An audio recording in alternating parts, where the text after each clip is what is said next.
the vehicle up, take the wheels off, because what I want to do now, I'll show you underneath.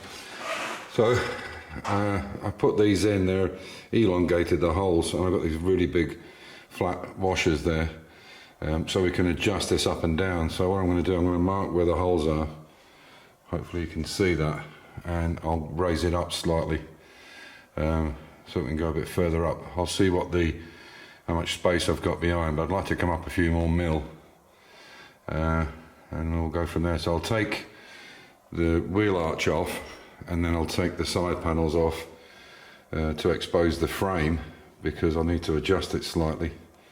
So I'll show you what I'm doing when I get this wing off, or the rear arch I should say. Okay, so now I've got the side panels off, which are sitting there by the door. I can see some of the issues. So one of them is, you can see this bolt here.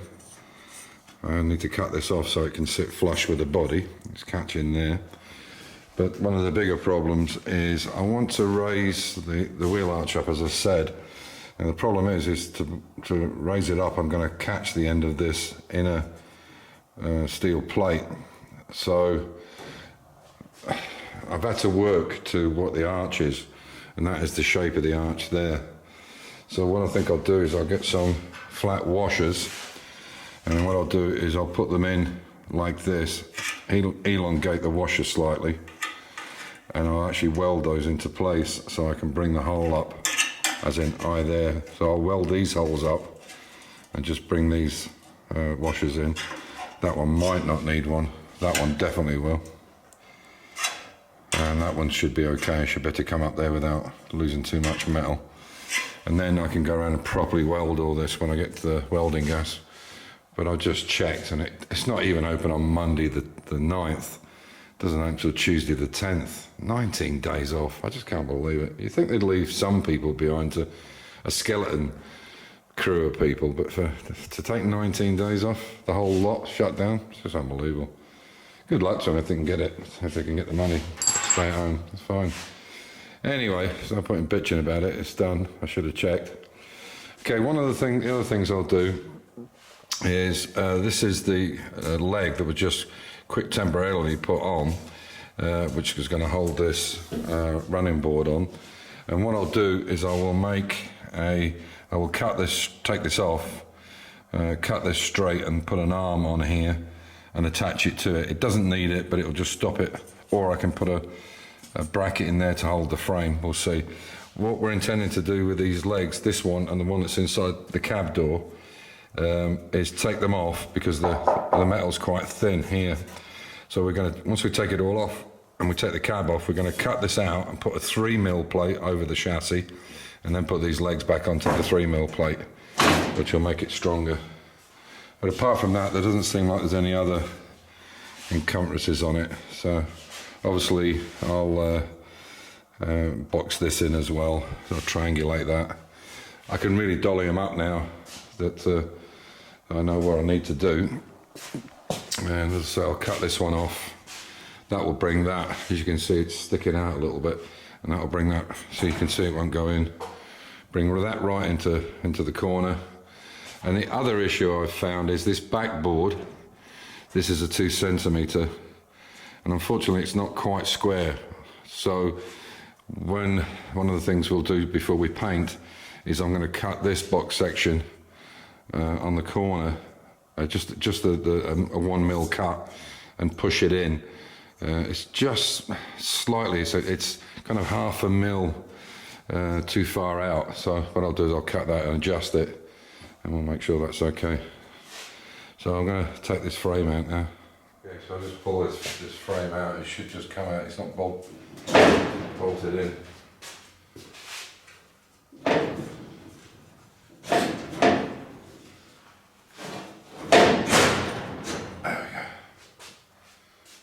Work on this stuff that needs repairing.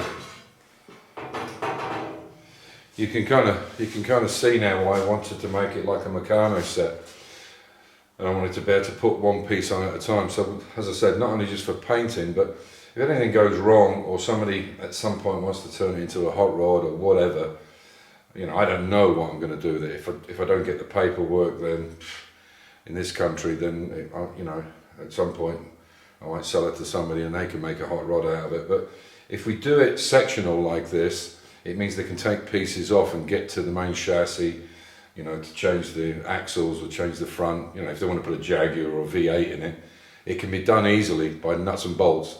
There'll be nothing welded that they can't change. This is the reasoning behind it, or the thinking behind it. And there's a few bits here that need doing. Surprisingly, the chassis is extremely thick, but yet the side plate is not. It could be just corrosion. It is 87 years old after all. It could be just corrosion. So there's a few places like here, here and here and here where we have to put some new stuff on because it's not quite. Yeah, I don't know if here, there. That seems good.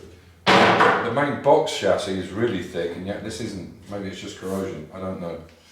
Anyway, I'll start by cutting this one off. Then I'll push it back in place and just see where we are.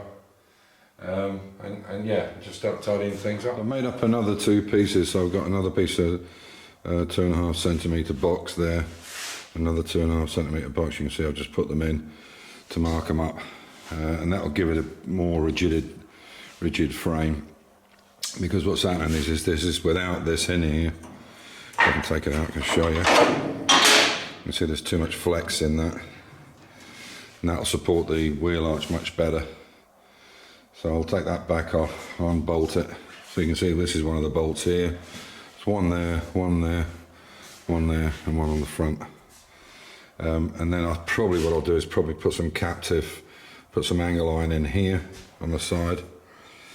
I can put two on and bolt it right through, or just one and put a riv nut in there, and that will really support the sidewall and there'll be no rattling. So that's the next job, and then I will start making the other side. I basically can fabricate it up almost the same way. This is the second side now that I'm building now. This is the one underneath. I've welded those extra legs in there. I haven't welded them on the back yet, but I'll get the gas tomorrow and do them over with the MIG. So I've made the legs up. So that'll be that one there. That's that one there. One there, that one there, and that one there. I'm just going to make this bottom leg, and I've made this corner here, so that corner should fit.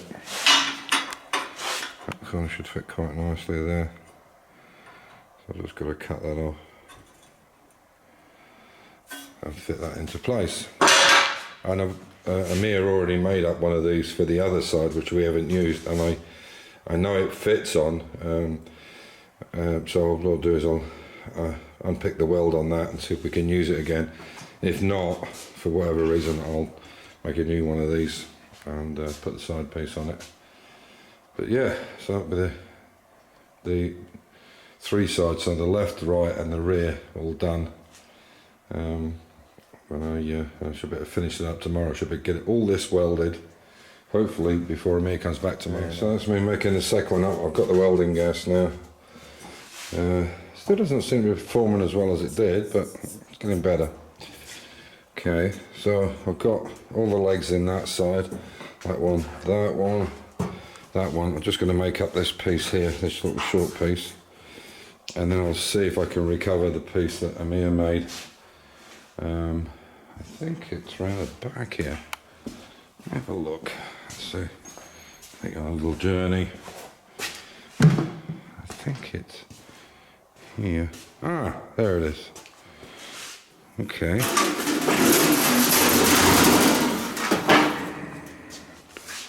There. Ah, so I just do a few of the tacks. That should do the job. And I'll just adjust that. Good. So I'm making up another one. This piece off is a piece that Amir made when we were just trying to find a way of hanging these arches. So what I'll do is I'll cut it off there. It's going to be fine up to there. I'll cut it in the middle like I did with the other one, and just kind of dolly it up a little bit, and might have to put some extra pieces on it like this one underneath. So we'll see how we get on, but it's a good start anyway. and it's covered by the arch, so as long as it's strong, that's the main thing. So I've managed to get this side welded up.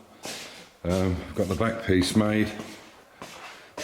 I need to now make these corners for it and bring the metal under here. The same on that side, and then I'll put another piece in here, under here, to put the next sheet on, and then roll the edge on it. I've done this side as well, as you can see. So I've got that side done, and it's all clipped in place. So what to do tomorrow is make some brackets, and then brackets here and here. But that's roughly how it's going to look. So quite happy with that. Unfortunately, I didn't have enough time. I went very early this morning to get the gas, but I didn't have enough time to get these done. So I'll have to play with them when he's back. So Amir and Refka come back tonight. Normally they turn up about 10 o'clock-ish, because it's a good drive from Bosnia, from Austria to Bosnia, but it's getting across the borders. There's the Bosnian border, the Croatian border, and then the Slovenian border, and then the Austrian border, so it's quite difficult for them. So yeah, the